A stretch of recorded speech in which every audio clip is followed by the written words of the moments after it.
Right. Okay, can I get... We only have 3 boys in this class, right? Joel... Men. Mm-hmm. Men, sorry. Men, can I get the 3 men in the middle? Also, 3 ladies. Can I get Jen, Coral, and Rachel in the middle as well?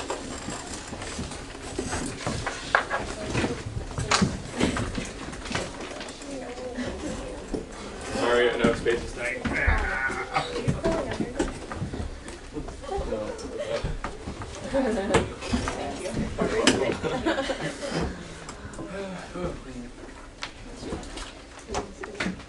Oh, this is going to be tight.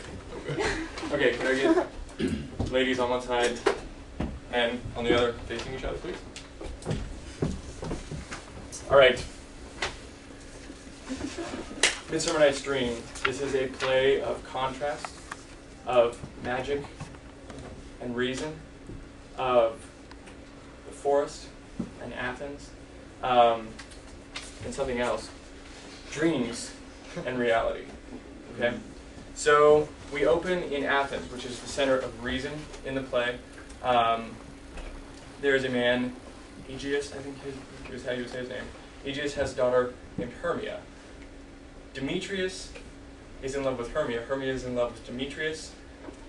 But, no, sorry, Demetrius not. Hermia is in love with Lysander. Demetrius is in love with Hermia. Hermia is in love with Lysander. Lysander is also in love with Hermia.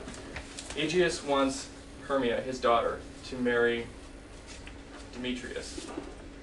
She wants to marry Lysander. Aegeus appeals to the Duke of Athens, Theseus, saying, look, there's this old Athenian law that she has to do what I say, marry who I say. Theseus says, right, but she's not in love with him. So he offers to Hermia that she can either do what her father says, or she can remain a virgin forever and worship the goddess Diana. And she says, thanks but no thanks, and elopes with Lysander into the woods, which is the center of confusion. It's a typical Shakespearean device to use the woods as a representation of a dreamlike state, a confused state. So if everyone would please close their eyes. I'm going to move you around. Please don't be alarmed. All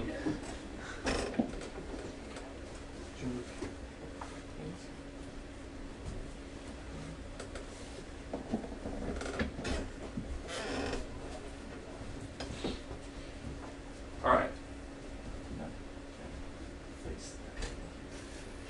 Everyone open your eyes. The person you are looking at, straight ahead of you, is the person you are going to fall in love with. You're in love. The reason that we're doing this is Lysander and Hermia fall asleep in the forest.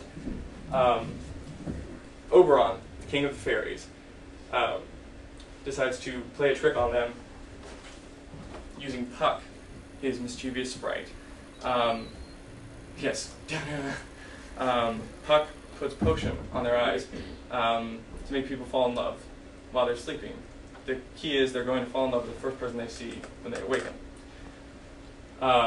This, however, gets very confused. Helena, Hermia's servant, has followed Hermia and Lysander into the forest. She's informed Demetrius that they've eloped. Demetrius has followed them as well.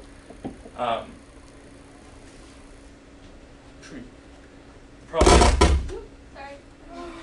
Lysander wakes up, and there was thunder, and he sees Helena, who he's not supposed to fall in love with, but he does. Basically, it goes back and forth many times. Check the handout to see all the switchbacks.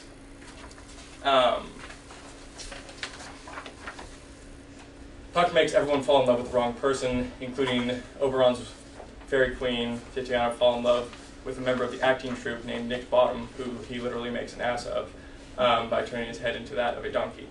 1 minute. Titiana falls in love. Okay, let's see.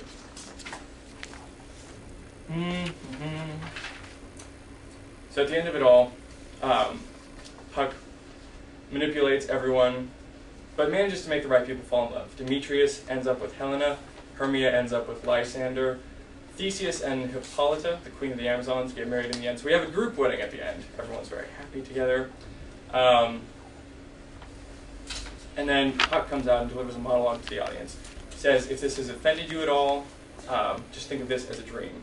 And that's really the message of the play, is to make a mockery. The acting troupe at the end performs the play within the play, and it's an ironic performance of Pyramus and Thisbe, which is actually a tragedy about the difficulty of love. And this play is a satire on the difficulty of love. Puck says, if this offends you, think of it as a dream. Think of us as kindly shadows that disappear when you awaken. That's all I got. Well done.